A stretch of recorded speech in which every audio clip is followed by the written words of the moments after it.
que j'inclus dans le programme, non pas pour des raisons épidémiologiques, donc de grande fréquence, mais parce que c'est une pathologie qui illustre la pathologie de la synapse neuromusculaire, donc qui illustre les syndromes d'altération de la transmission neuromusculaire. Elle est donc représentative de ce type de pathologie. Deuxièmement, c'est une maladie auto-immune spécifique d'organes. Et donc, pour moi, c'est l'occasion de vous illustrer les pathologies auto-immunes du système nerveux spécifique d'organes et comment est-ce qu'elles peuvent éventuellement prendre naissance, comment se réfléchit leur éthiopathologie. Les objectifs de ce cours sont donc de comprendre le mécanisme physiopathologique et éthiopathogénique, de reconnaître la sémiologie de la jonction neuromusculaire, de justifier les examens complémentaires, pourquoi je demande ce test et qu'est-ce que j'attends de ce test. Juste discuter les diagnostics différentiels, en particulier les autres syndromes de la jonction neuromusculaire, détecter une décompensation ou un surdosage, parce que, grosso modo, ils vont s'exprimer de la même manière, que le patient soit en déficit de traitement ou qu'il soit en surtraitement. Et, dernier point, connaître les grandes lignes du traitement. La définition. La myasthénie est une maladie de la jonction neuromusculaire chronique qui est liée à un défaut de la transmission de l'influx nerveux entre le nerf et le muscle, c'est-à-dire au niveau de la synapse neuromusculaire ou de la plaque motrice. Ce trouble est limité aux muscles. Vous savez que la synapse neuromusculaire est une synapse à quoi comme neuromédiateur? Très bien, à l'acétylcholine. Mais dans notre organisme, il y a d'autres synapses qui sont cholinergiques.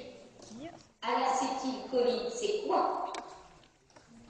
Où est-ce qu'il y a des synapses à l'acétylcholine? Oui. Donc, pas par organe. Donnez-moi plutôt les composantes du système nerveux. Dans le système végétatif. Très bien. Alors, l'acétylcholine intervient au niveau de quelle composante du système neurovégétatif? Parasympathique. Parasympathique. Donc, au niveau du système neurovégétatif, mais dans la myasthénie, il n'y a pas de trouble neurovégétatif. Et où est-ce qu'on vous parle de l'acétylcholine aussi? Dans la pathologie cérébrale. Non. Le Parkinson, c'est plutôt la dopamine. C'est plutôt dans les syndromes démentiels. Et donc, l'acétylcholine est un neurotransmetteur qui intervient principalement au niveau des neurones hippocampiques, qui intervient au niveau de la mémoire. Donc, défaillance de la transmission neuromusculaire, elle va se caractériser donc par une faiblesse musculaire.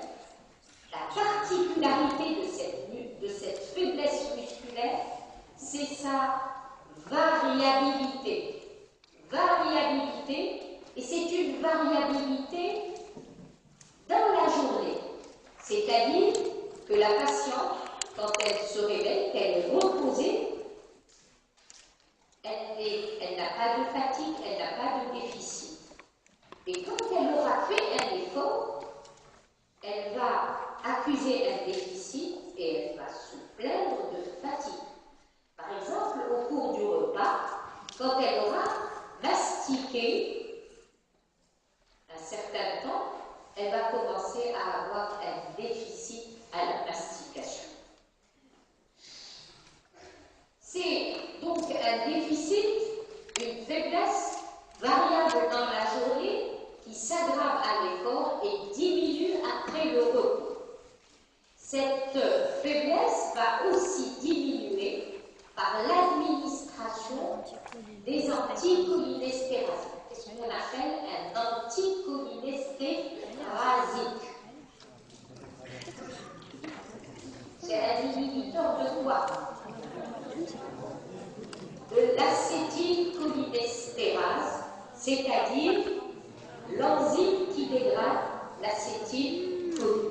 Donc, quand on administre ces anticholinéstérasiques, on évite la dégradation de l'acétylcholine et on peut améliorer comme ça la faiblesse du patient.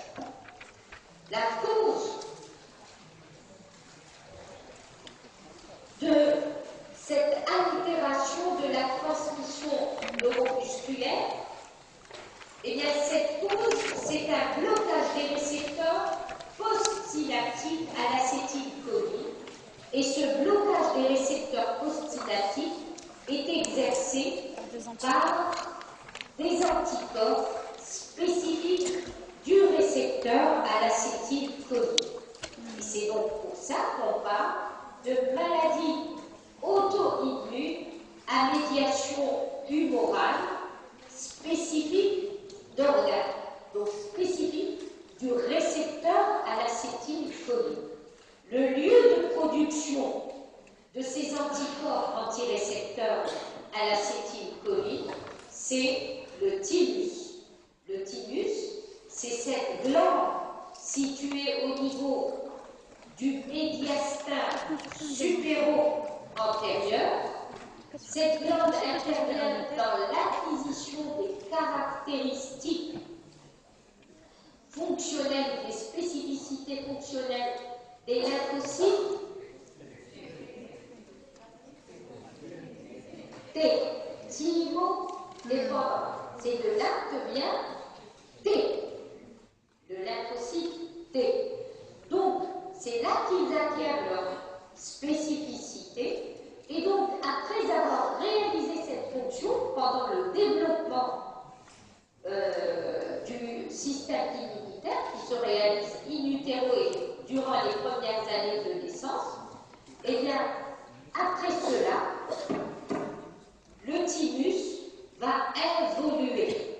Il ne persiste qu'un reliquat fibreux et donc la glande a disparu, sauf dans certaines situations, en l'occurrence au cours de la myasthénie auto-immune.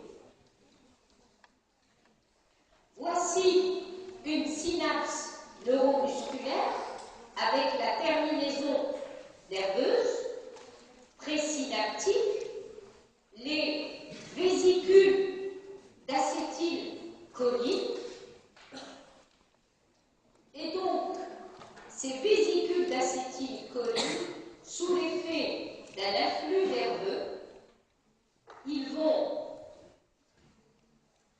libérer par exocytose leur contenu au niveau de la synapse neuromusculaire. Une fois libérée, cette acétylcholine va se fixer sur le récepteur, déclencher la contraction musculaire, et cette fixation au récepteur est une fixation qui est réversible, qui est transitoire. Une fois qu'elle a exercé son effet, elle est à nouveau libérée dans la synapse et elle est soumise à l'action de l'acétylcholinestérase et elle est scindée en choline et en acide acétique. La choline est recaptée en présynaptique pour à nouveau servir à la production d'acétylcholine. Donc là, vous avez un processus d'exocytose et de fixation sur les récepteurs postsynaptiques de l'acétylcholine.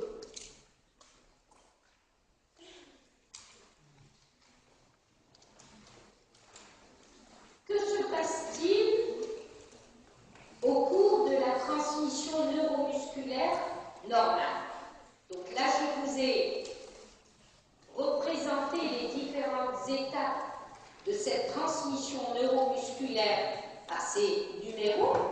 Donc, on a d'abord la propagation d'un potentiel d'action au niveau de la terminaison nerveuse. L'arrivée de ce potentiel d'action au niveau de la terminaison nerveuse va provoquer le phénomène d'exocytose, donc la libération de l'acétylcholine. Cette acétylcholine va se fixer au niveau du récepteur post-membranaire.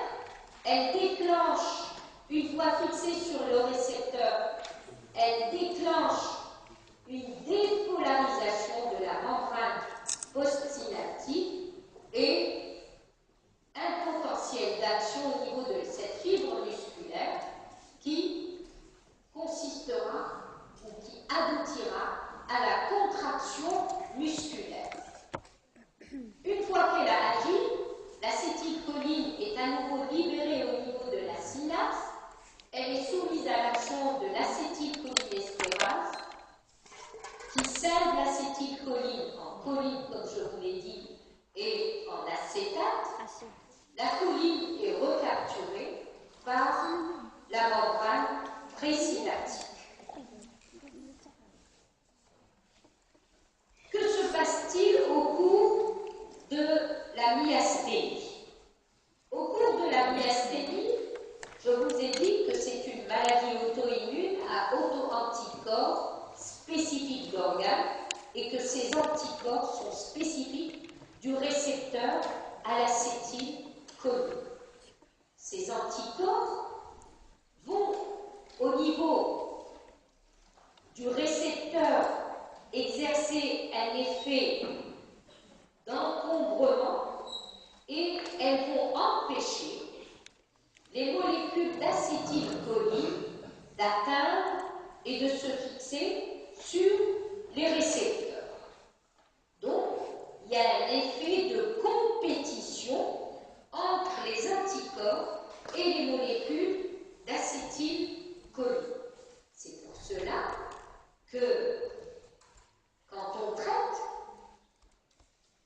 et qu'on veut améliorer cliniquement le patient, on va donner des anticholinesterasiques. Donc on bloque l'enzyme qui théoriquement va dégrader ces molécules d'acétylcholine pour les maintenir au niveau de la jonction et leur donner la chance d'être plus nombreux et de transformer à leur avantage la compétition entre les anticorps et les molécules d'acétylcholine. Est-ce que c'est clair? Oui, c'est clair. Ah oui. Avec l'évolution, au départ, voici une synapse neuromusculaire. Vous voyez ces villosités, ces replis, la membrane postsynaptique et le siège de repli profond. Les récepteurs à l'acétylcholine sont localisés ici, à proximité de la terminaison nerveuse. Par contre, l'enzyme de dégradation de l'acétylcholine, donc l'acétylcholinestérase, Elle est plutôt localisée au fond des villosités. Et donc, à la phase initiale, en fait, les molécules d'acétylcholine, quand elles sont libérées, elles sont plus proches du récepteur qu'elles ne le sont de l'enzyme qui va les dégrader. Mais avec l'évolution, il y a une altération de cette membrane postsynaptique et une perte du creusement des villosités. Et donc, ça fait remonter l'acétylcholinestérase à proximité des récepteurs à l'acétylcholine. Donc, il y a initialement un défaut fonctionnel et pas d'altération structurelle, mais avec l'évolution, il y a aussi une altération structurelle de cette synapse neuromusculaire. Sur le plan épidémiologique, c'est une maladie qui est relativement rare, 4 à 6 cas pour 100 000 habitants. C'est une pathologie plus féminine que masculine, donc une prépondérance féminine, et son âge de début, généralement, se situe entre 20 et 40 ans, généralement. Mais on a des formes qui peuvent démarrer, même chez le jeune enfant, ou qui peuvent démarrer au-delà de la quarantaine. Chez l'homme, le début sera plus volontiers au-delà de la quarantaine. Donc, maladie précoce chez la femme, plus tardive chez l'homme et moins fréquente chez l'homme. Sur le plan clinique,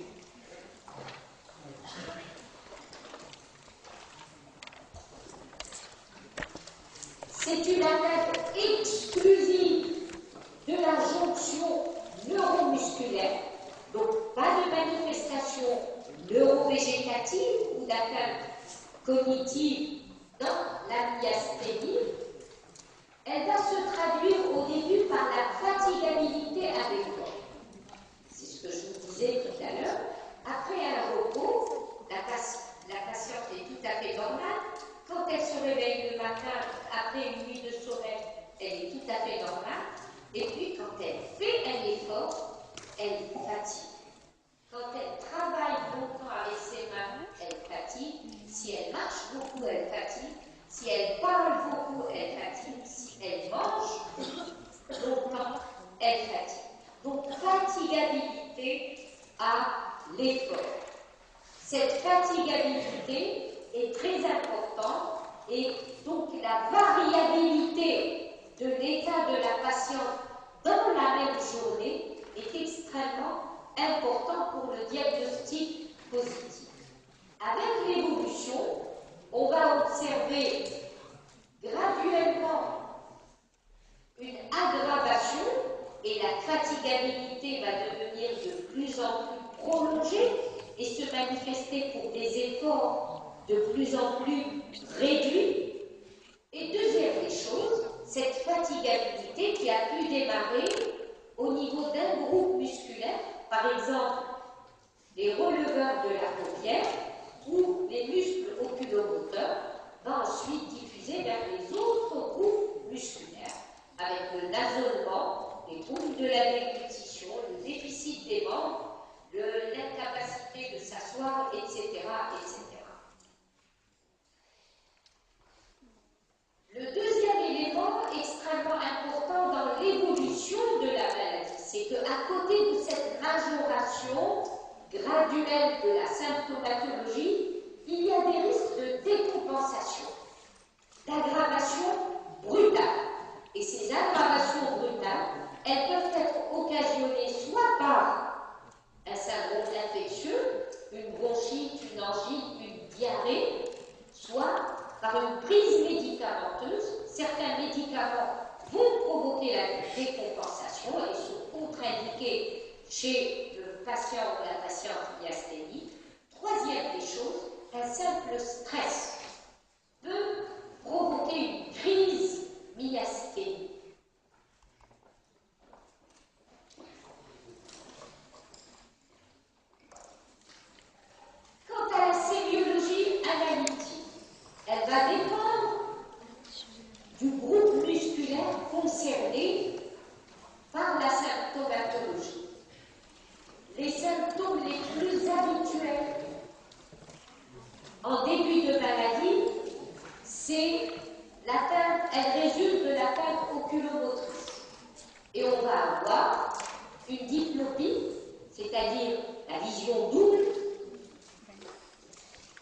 qui résulte de l'ophtalmoplégie.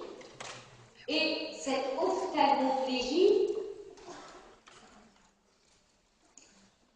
à côté de sa variabilité, va avoir une autre caractéristique.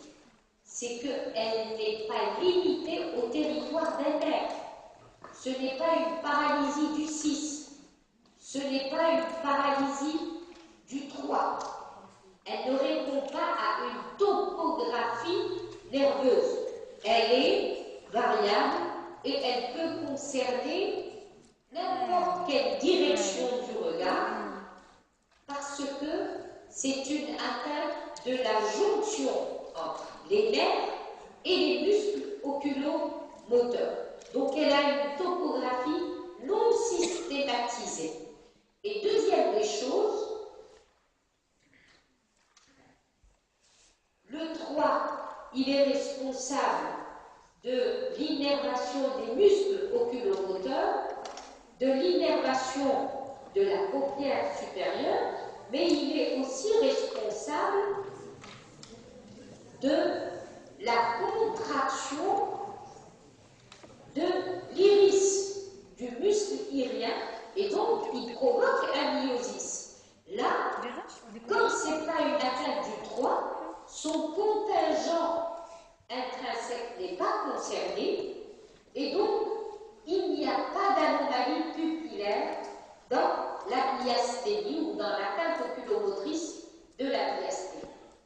À côté de la limitation de la motilité des globes oculaires, il y a le ptosis, c'est-à-dire la chute de la paupière supérieure, qui peut être unie, bilatérale, qui peut être asymétrique et qui est surtout variable dans la journée.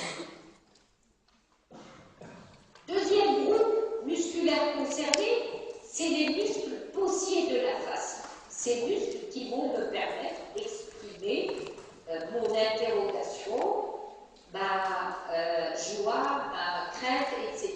Ces muscles responsables de la motricité de la face.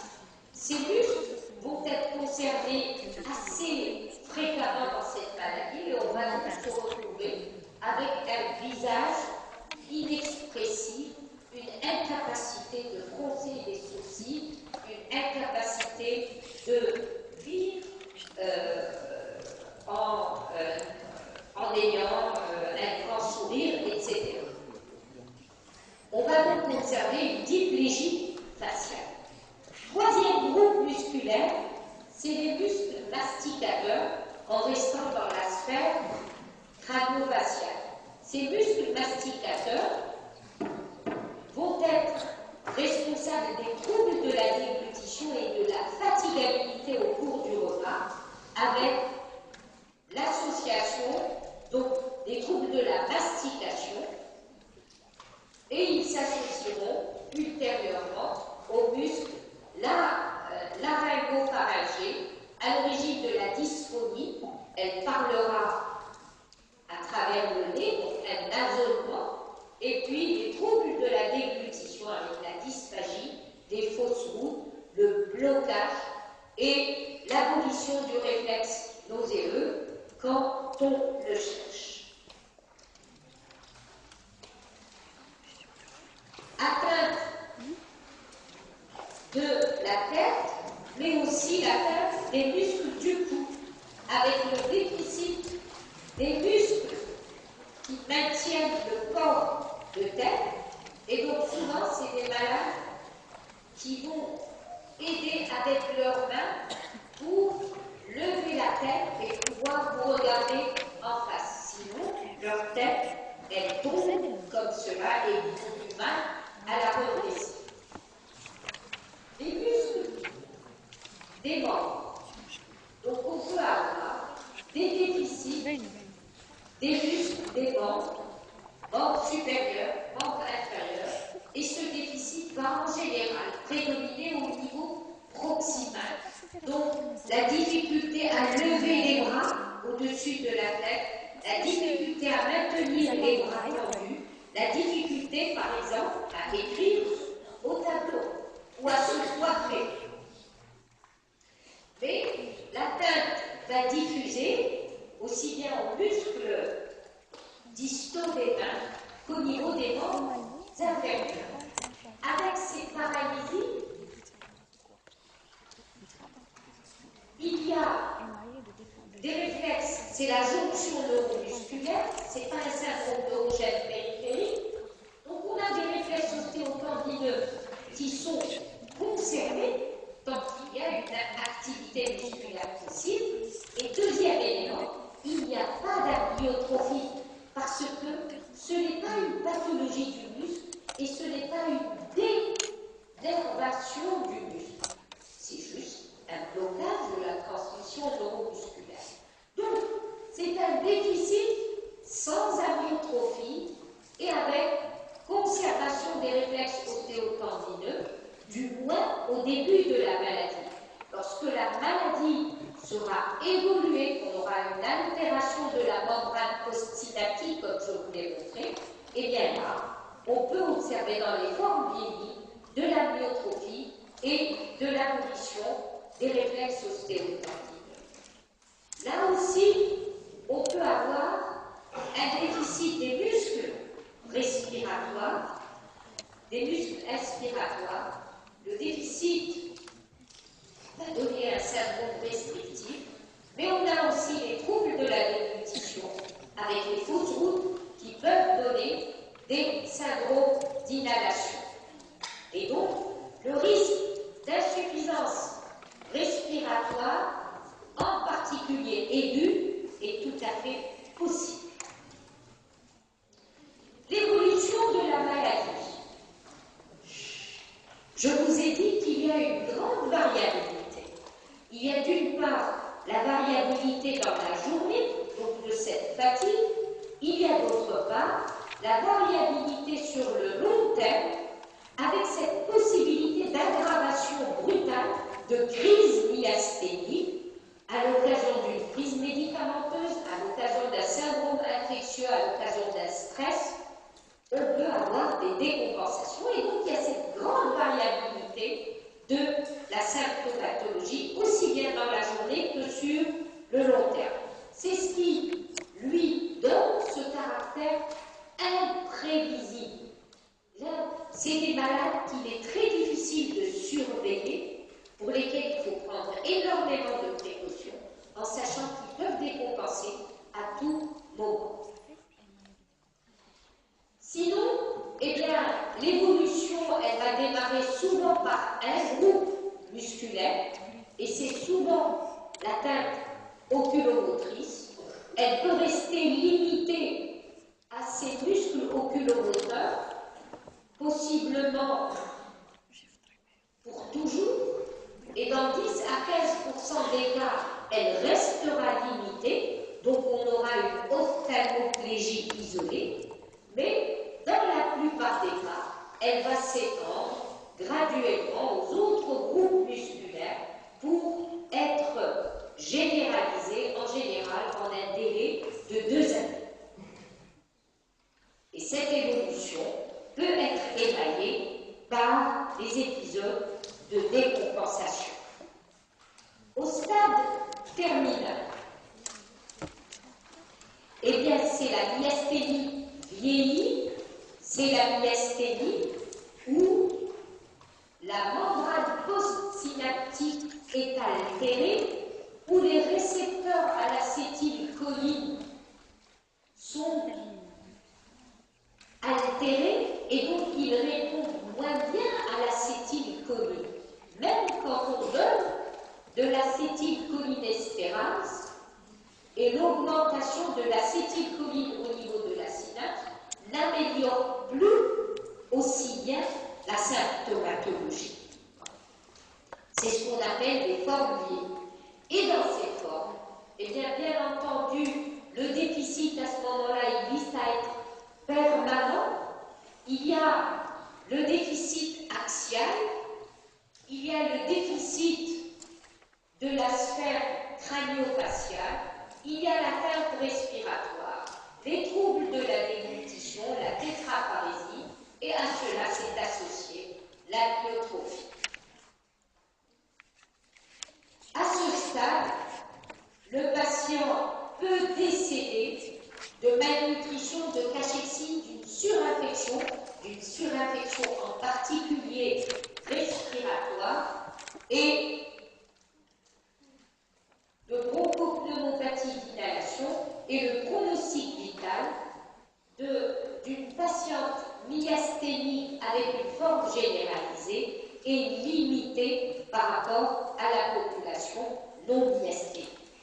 Donc, il impacte non pas uniquement sur le pronostic fonctionnel, mais aussi sur le pronostic vital. Concernant les complications, il y a tout d'abord le risque de paralysie avec paralysie labio-glossopharyngée, atteinte oculomotrice majeure, dyspnée, trouble de la déglutition. Donc, ce tableau clinique de survenue brutale, de survenue rapide sur quelques jours. C'est une crise myasthénique. Donc, elle va mettre en jeu rapidement le pronostic vital, et c'est une situation d'urgence qui impose un traitement d'urgence. Et le traitement dans cette situation-là, c'est d'abord l'administration des anticholinesterasiques. Si la patiente n'était pas sous traitement, il faut la mettre sous traitement. Et si elle était sous traitement, il faut majorer, augmenter la posologie. Mais ce que l'on associe comme traitement dans cette crise myasthénique, c'est des traitements immunomodulateurs, ceux qui vont chercher à réduire l'effet des anticorps antirécepteurs à l'acétylcholine, réduire les effets de ces anticorps par soit une cure d'immunoglobuline humaine, soit un échange plasmatique. Est-ce que vous connaissez ces deux types de traitements? Donc, l'échange plasmatique, alors si je dois donner une explication, il faut qu'il y ait le silence. L'échange plasmatique consiste à extraire le sang du patient dans un circuit, comme un circuit d'hémodialyse ou d'exsanguinotransfusion, ce qu'on vous a déjà expliqué. Donc, on extrait le sang du patient dans un circuit, et en ayant extrait ce sang, on va le diviser par soit un système de centrifugation, soit un système de filtration, et on réinjecte au patient ces éléments figurés du sang, les globules rouges, les globules blancs. Quant au plasma, c'est dans le plasma qu'il y a les anticorps. Vous êtes d'accord? Mais qu'est-ce qu'il y a comme autre composante importante qui donne l'osmolarité du C'est l'albumine. Donc, on retire le plasma, mais si on réadministre juste du sérum, on risque une hypo-osmolarité sanguine. Donc, on réadministre de l'albumine ou du plasma précongelé en ayant extrait le plasma du patient dans lequel on a enlevé une partie des anticorps circulants du patient. Donc, on fait un échange plasmatique. Donc, on retire un certain volume du plasma du patient pour retirer une certaine charge en anticorps. Et on répète les cures tous les 2 à 3 jours pour un total de 4 échanges plasmatiques. Les cures de l'hémoglobine, ça consiste en quoi? Ça consiste à essayer de bloquer les anticorps, mais en en exerçant un effet d'encombrement et d'inhibition par des anticorps anti-IgG qui sont dirigés contre le fragment FC des immunoglobules. Vous savez qu'une immunoglobuline, elle a une région hypervariable, une région variable qui est portée par les branches AB, le segment AB de l'immunoglobuline, et le segment FC est un segment qui est non variable. Et donc, quand on dirige des anticorps anti-IgG, donc toutes nos IgG, eh bien, on va envoyer un anticorps qui est dirigé contre le fragment FC. Il va bloquer ces immunoglobulines, il va les encombrer pour les empêcher d'aller par leur segment AB se fixer au niveau des récepteurs et donc bloquer les récepteurs. Donc, on administre une grande quantité d'immunoglobulines, en particulier dirigées contre le fragment FC des immunoglobulines. La seconde complication qui peut émailler l'évolution de la myasthénie, c'est non plus la crise qui résulte du déficit en acétylcholine, mais là c'est une crise qui résulte de l'excès d'acétylcholine, ce que l'on appelle la crise cholinergique. De quoi résulte cette crise cholinergique? Elle résulte non pas de la maladie, mais c'est une complication du traitement. L'excès d'administration d'acétylcholinestérase peut provoquer un syndrome cholinergique. C'est-à-dire que ces inhibiteurs de l'acétylcholinestérase vont d'une part agir de façon excessive en maintenant trop longtemps l'acétylcholine au niveau de la synapse neuromusculaire, mais en plus, ils vont aussi agir ailleurs qu'au niveau de la synapse neuromusculaire, en particulier au niveau du système autonome parasympathique, et donc on va avoir un syndrome parasympathique. Donc, les symptômes, quels vont être les symptômes qu'on va observer au cours de la crise cholinergique?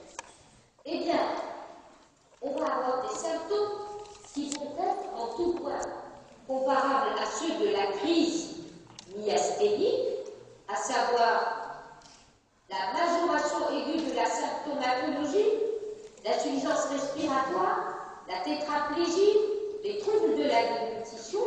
Donc, c'est des signes communs. Mais on va avoir des signes distinctifs qui sont en rapport avec l'excès d'acétylcholinestérase ou l'excès d'acétylcholine au niveau de la synapse et au niveau extrasynaptique, extrasynapse neuromusculaire. Donc, au niveau des muscles, on va avoir des fasciculations, des trémulations musculaires plus précisément. C'est un signe qui attire notre attention. L'autre élément, c'est qu'on va observer des signes cholinergiques, à savoir l'hypersalivation, des douleurs abdominales qui résultent de l'existence en fait de cette neurotransmission au niveau de l'appareil digestif. On va avoir donc des signes de surdosage à l'acétylcholine, donc les douleurs abdominales, la diarrhée, c'est un signe qui est très fréquent, les trémulations musculaires.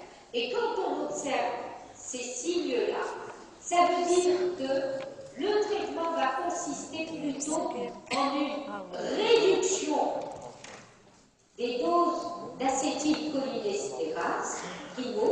Deuxièmement, l'administration de l'antidote de l'acétylcholine, à savoir l'atropine.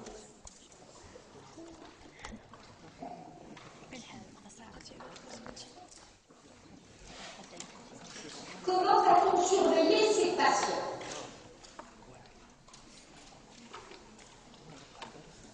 Je vous ai dit que c'est des patients extrêmement précaires, à l'état de santé extrêmement fragile, que ce soit sur le plan physique ou que ce soit sur le plan psychologique. Et le risque de décompensation, il est réel. Donc, il s'agit de les surveiller d'une façon extrêmement rapprochée. Et on va surveiller les patients à l'aide du score musculaire. Ce score musculaire consiste à noter un certain nombre de groupes musculaires en fonction d'une grille et pour certains en chronométrant la durée que le patient ou que la patiente peut maintenir cette position. Par exemple, maintenir les bras tendus. Au bout de combien de temps le bras tombe? Et on va coter à 0 si le geste est impossible, à 5 si elle le maintient un certain temps, et à 10 si le maintien est normal. La même chose pour les membres.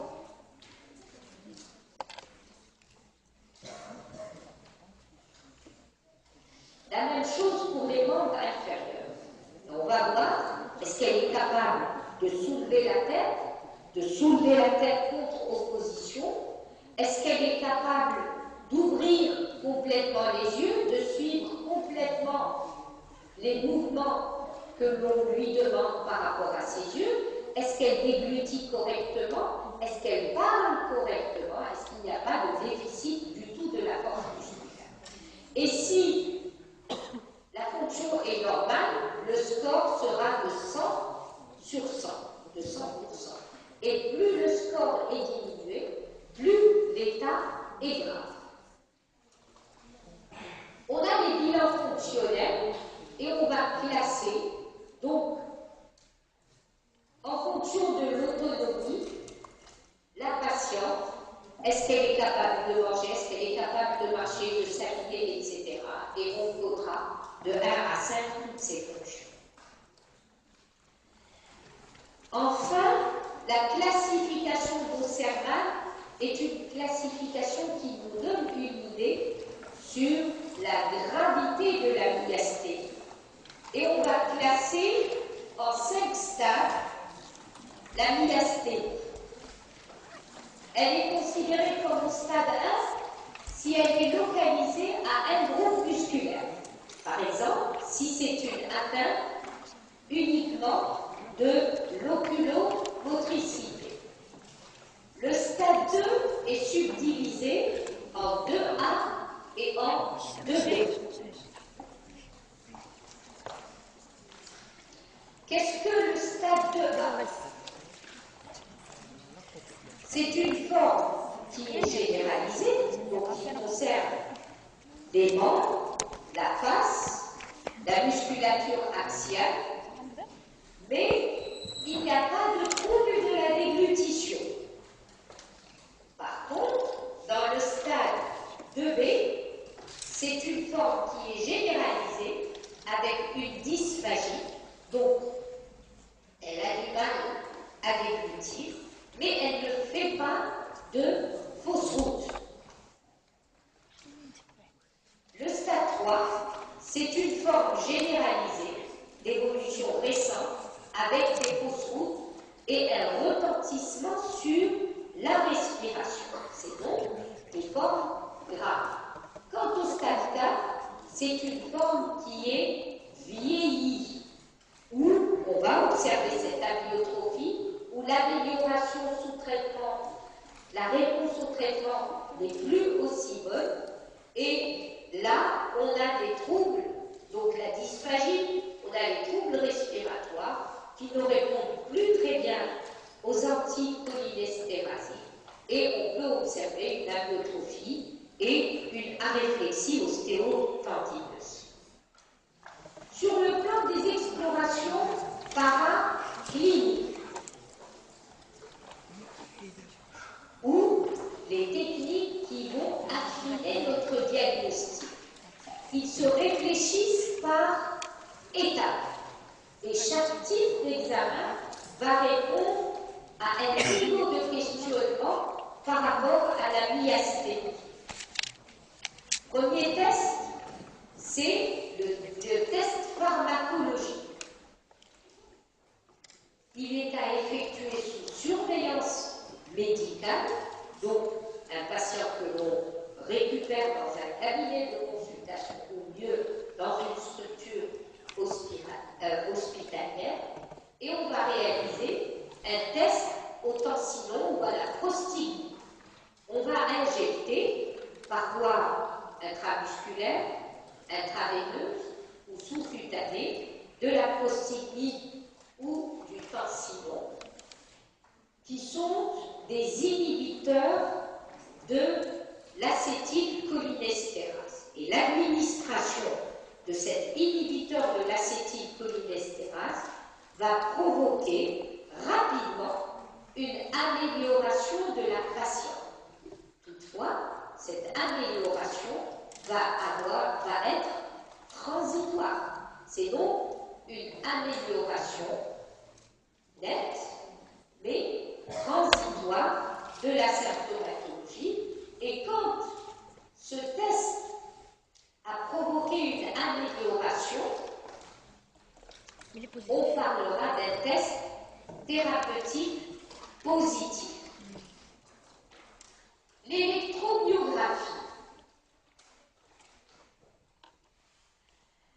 elle va avoir pour objectif de visualiser l'équivalent de cette fatigabilité.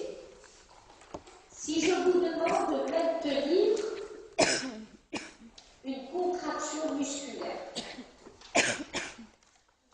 vous allez pouvoir la maintenir un certain temps. Mais au bout de ce temps-là, vous fatiguez.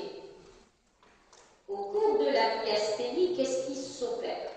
Cette fatigabilité est anormalement précoce et elle s'observe pour des efforts beaucoup plus réduits que ceux qui sont nécessaires chez une personne non malade.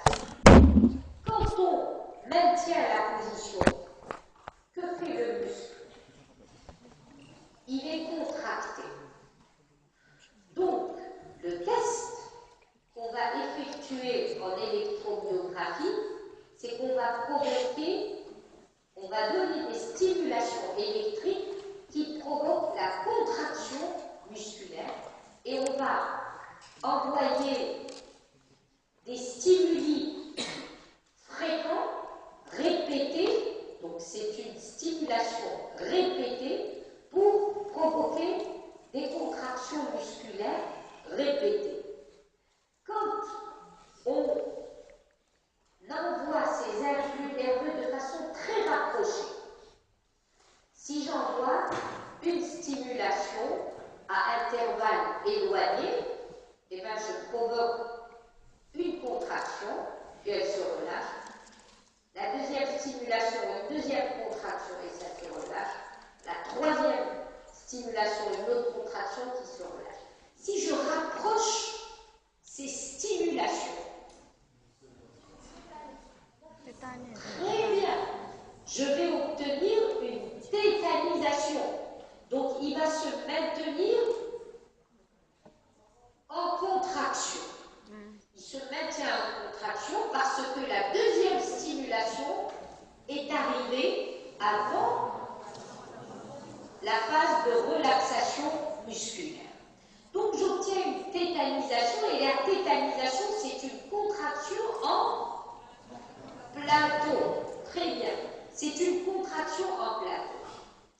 Vous, moi, si on nous fait un test, on va maintenir cette contraction en plateau un certain temps.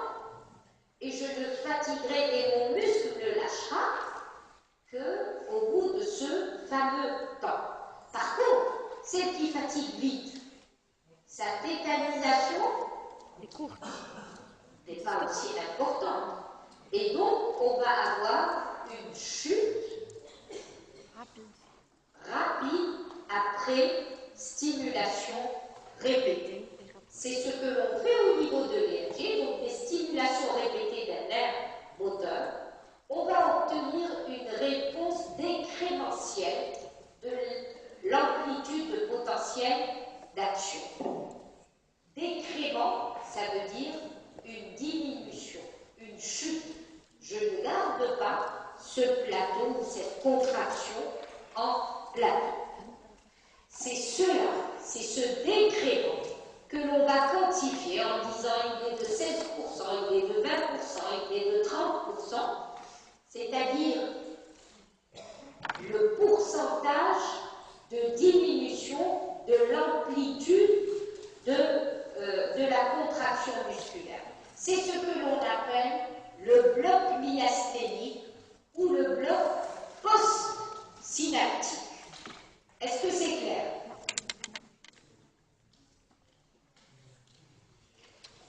Alors, voilà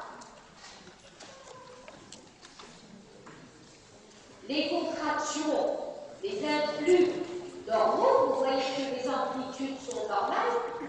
Ici, chez le myasthénique, vous voyez en fait ce décrément que l'on a ici avec des contractions éloignées, mais lorsque l'on réalise des décharges rapprochées, eh bien là, le muscle n'a plus le temps de descendre, de se relâcher et de se recontracter.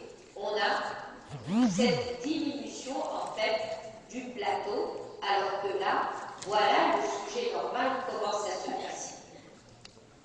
Donc retenez bloc postsynaptique avec un décrément. Autre test. La recherche des anticorps anti-récepteurs à l'acétylcholine en particulier. Ces anticorps antirécepteurs sont les anticorps les plus fréquemment retrouvés au cours des syndromes myasthéniques postsynaptiques. Ils sont positifs dans plus de 90% des myasthénies auto-immunes. Et quand on a un syndrome myasthénique que l'on a confirmé par l'EMG et que la recherche des anticorps est négative, on parlera de myasthénie séronégative. Le deuxième type d'anticorps qu'on recherche et qui est beaucoup moins fréquent que les anti-RAP, c'est les anticorps anti-MuSK que l'on recherche lorsque la recherche de cela s'est avérée négative. Et les myasthénies à anticorps anti-MuSK sont des myasthénies qui répondent beaucoup moins bien à l'acétylcholinestérase que ne répondent les myasthénies à anticorps anti-RAP. On peut aussi rechercher d'autres anticorps, en particulier les anticorps anti-muscles striés, qui seront, quand ils sont positifs, ils nous orientent plus vers l'existence. Il y a quelqu'un qui parle, alors je l'invite réellement à quitter l'amphi ou à se taire. Sinon, je dépose mon micro, je m'en vais.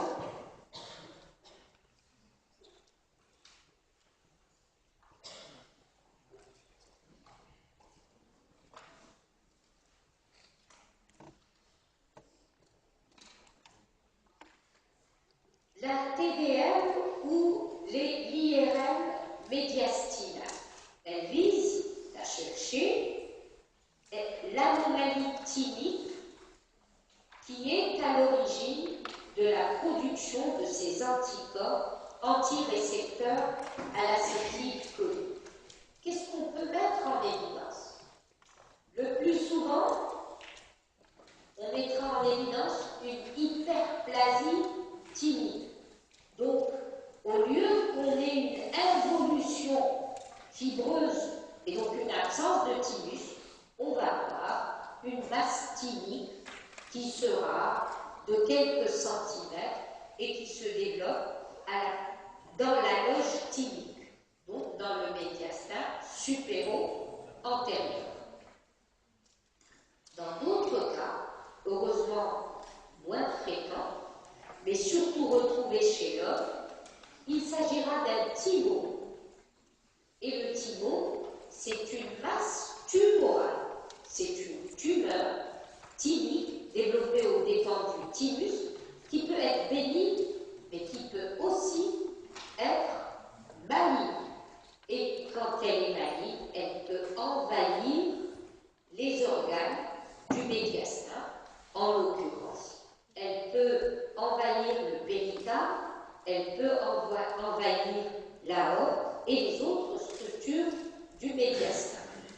C'est donc extrêmement utile de faire cette exploration médiastinale et la mise en évidence d'un thymo impose la chirurgie dans les plus brefs délais ou si l'état du patient ne permet pas la chirurgie, donc un traitement, on administrera un traitement immunosuppresseur. Quand on a une hyperplasie, c'est une indication à opérer, mais on peut aussi opérer en absence d'anomalie thymique. Dans une certaine proportion de situations, le thymus apparaîtra comme normal à l'IRM ou à la TDM, et c'est surtout dans les formes séronégatives qu'il sera normal. Les formes cliniques de la myasthénie ou du syndrome myasthénique. On a tout d'abord des formes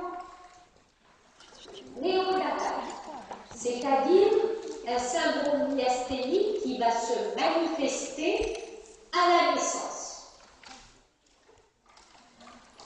Ce syndrome myasthénique sera observé chez les nouveau-nés de mère myasthénique. Et donc, c'est en fait la conséquence du passage transplacentaire des anticorps d'origine maternelle. Et donc, les anticorps antirécepteurs à l'acétylcholine de la mère ont traversé la barrière hématoplacentaire et donnent une symptomatologie chez l'enfant. Ces anticorps d'origine maternelle, après la naissance, eh bien, ils ont une durée de vie qui est de quelques semaines. Donc, il s'agit de surveiller et de traiter ces enfants après la naissance. Et c'est pour cela que l'accouchement doit se faire en milieu hospitalier avec une réanimation néonatale, ce qui peut avoir un syndrome très grave avec une détresse respiratoire. Mais passé ce cap de quelques semaines, l'enfant n'aura plus besoin de traitement et il sera strictement normal. C'est à différencier de la myasthénie congénitale. La myasthénie congénitale étant une forme de syndrome myasthénique qui n'est pas d'origine auto-immune, mais qui résulte soit de l'altération de la réception, de la structure du récepteur à l'acétylcholine, soit plus fréquemment une altération de l'exocytose de l'acétylcholine. Donc le défaut de transmission neuromusculaire, il est plus en rapport dans cette forme congénitale avec des anomalies génétiques de l'exocytose ou de la structure de l'acétylcholine.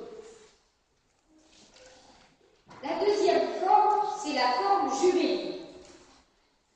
J'ai dit que ça démarre entre 20 et 40 ans, mais les formes plus précoces sont possibles et elles auront exactement la même symptomatologie et la même évolution que la forme de la vie. Il y a des formes familiales, surtout retrouvées chez les jumeaux, mais on peut retrouver un syndrome, une myasthénie chez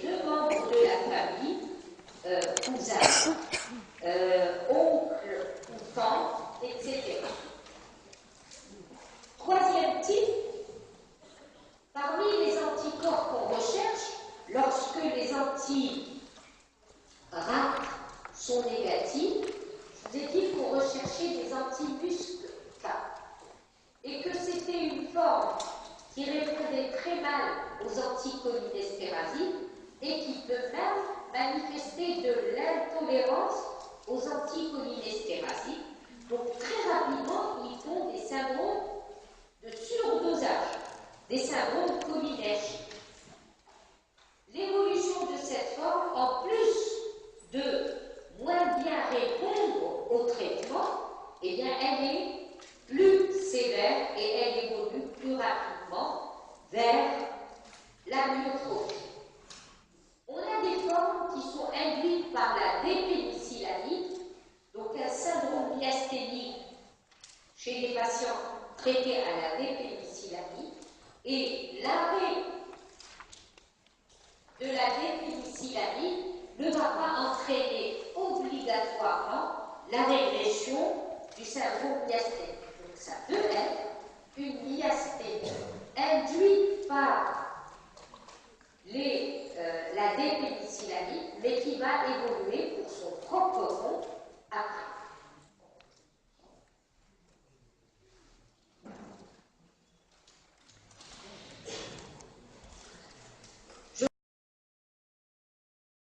Forme oculaire. C'est ce qu'on appelle des formes bénignes. Mais cette atteinte oculaire a aussi comme autre caractéristique de moins bien répondre aux anticholinesterasies. Ça reste un ptosis, une diplopie dans certaines orientations des globes oculaires, mais qui répond moins bien à l'acétylcholine. Dans la plupart des cas, la forme sera extensive. Donc, heureusement, une faible proportion des cas, on peut avoir une atteinte respiratoire d'emblée. C'est par exemple un patient qui inaugure son tableau clinique par une détresse respiratoire. Nous avons eu des patients qui ont été opérés pour des choses tout à fait ordinaires. Ils appellent ici une cholécystite, n'importe quoi. Ils étaient asymptomatiques avant l'intervention, mais au moment de les extuber après la chirurgie, ils n'ont pas pu être sevrés de l'appareil de ventilation. Et donc, il s'agit d'une détresse respiratoire. Et lorsque l'on fait le bilan, on retrouve chez ces patients qu'il s'agit d'une myasthénie. L'élément déclenchant à ce moment-là, c'est souvent un produit anesthésique, notamment les curarisants. Vous savez que le cura, il bloque la synapse neuromusculaire. On a d'autre part donc les formes évoluées, vieillies, où l'amyotrophie, le déficit devient permanent et ne répond pas aux anticholinesterasies. Quels sont les diagnostics différentiels de cette myasthénie auto-immune?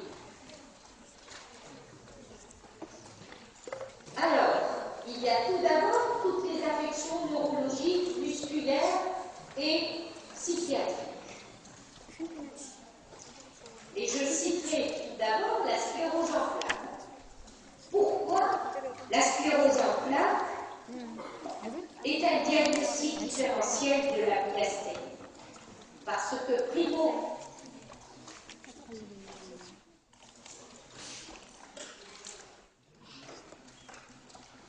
la myasthénie va aussi se manifester généralement au début par des manifestations oculomotrices, notamment la diplopie et le ptosis. Le deuxième élément, c'est que, en fait, la myasthénie évolue aussi par poussée, rémission le plus souvent. Sauf qu'à la différence de la myasthénie où la variabilité s'opère dans la même journée, la sclérose en plaques, eh bien, les poussées, pour qu'une manifestation soit considérée comme une poussée, il faut qu'elle dure plus de 24 heures. Donc, la variabilité est beaucoup moins rapide que ça l'est dans la myasthénie. dans la sclérose en plaques, qui est une affection du système nerveux central, eh bien, on va trouver des signes témoignant de l'atteinte du système nerveux central. Alors que la myasthénie, c'est une pathologie de la jonction neuromusculaire. Donc, dans une sclérose en plaques, on va retrouver des signes pyramidaux, des troubles de la sensibilité, etc., etc. Et si on a un doute, l'EMG va être effectué avec la recherche, en particulier de ce bloc neuromusculaire. Deuxième diagnostic différentiel dans le cadre neurologique, c'est le syndrome SLA, que l'on a vu. Pourquoi on évoque le syndrome SLA comme diagnostic différentiel? C'est qu'il y a ce déficit des membres, il y a cette atteinte faciale et labio-glossopharyngée, mais dans le syndrome SLA, il n'y a pas d'atteinte oculomotrice, vous vous en souvenez. Et dans la myasthénie, il n'y a pas de syndrome pyramidal. Donc c'est surtout dans ces formes bulbaires qu'on va discuter ces deux diagnostics. Et si on a un doute, l'EMG là aussi peut confirmer le syndrome SLA ou peut confirmer la myasthénie. On évoque aussi les neuropathies périphériques parce qu'il y a un déficit moteur. Mais dans une neuropathie périphérique, on peut avoir des troubles sensitifs, subjectifs ou même objectifs, et l'EMG peut faire la part entre ces deux diagnostics. La paralysie périodique, c'est des pathologies qui sont en rapport avec une atteinte des canaux calciques. Elles se manifestent par des paralysies, comme le nom l'indique, qui surviennent par accès de façon périodique, répétée, et il s'agit de faiblesse musculaire stricto sensu. En règle générale, elles seront douloureuses puisqu'elles vont s'associer à des crampes musculaires, souvent, et le bilan va objectiver une hypokaliémie au cours de l'accès. Des paralysies dites dyskaliémiques. Autre diagnostic, c'est le chapitre que vous verrez la semaine prochaine, qui est celui des myopathies. Donc là, ça n'est plus une anomalie de la jonction neuromusculaire, mais c'est une atteinte du muscle, donc qui va se manifester par un déficit musculaire, mais à ce déficit musculaire seront associées une augmentation des enzymes musculaires, l'EMG qui objective un syndrome myogène, et puis l'évolution qui, en général, est extrêmement progressive s'il ne s'agit pas d'une myosite inflammatoire. Et dans le cadre de la myosite inflammatoire, les douleurs musculaires sont importantes, chose que l'on n'a pas dans la myasthénie. Le diagnostic le plus délicat, c'est celui de la neurasthénie ou du syndrome dépressif. Pourquoi? Parce que cette patiente myasthénique, qui voit qu'elle perd toute capacité à réaliser ses tâches quotidiennes, qu'elle fatigue pour le moindre effort, qu'elle n'arrive pas à vaquer à ses occupations, qu'elle a en plus des troubles visuels, qu'elle peut avoir des troubles de l'élocution, de la déglutition. Cette femme, surtout si on ne sait pas quel est son diagnostic, si elle ne sait pas encore de quelle maladie elle est atteinte, comme c'est le cas quand on discute des diagnostics différentiels, eh bien cette patiente va être anxieuse. Elle va déprimer. Je suis malade, mais on ne me croit crois pas. Parce que cette myasthénie qui a une fatigabilité, quand on fait son examen neurologique, les réflexes sont présents, le tonus est normal, la sensibilité est normale, la coordination est normale, la marche est normale. Qu'est-ce qu'on lui dit à cette myasthénie? Donc l'examen est normal, mais qui, en maintenant les bras au bout d'un certain temps, va les laisser tomber. Ils vont tomber. On va lui dire, c'est du psychogène. Donc, une myasthénie est souvent prise pour du psychogène au stade précoce de la maladie parce que l'examen est normal. Et c'est pour ça que c'est ce diagnostic qui est difficile. Elle a toutes les raisons d'être anxieuse et de déprimer quand elle a une myasthénie et que son diagnostic n'est pas connu. Les gens ne la croient pas, ils croient qu'elle fait semblant. On dira, tu n'as pas envie, c'est tout, de faire cela. Alors qu'en fait, elle est dans l'incapacité de vaquer à ses occupations. Elle n'est pas prise au sérieux, donc elle va afficher un faciès déprimé, elle va pleurer pour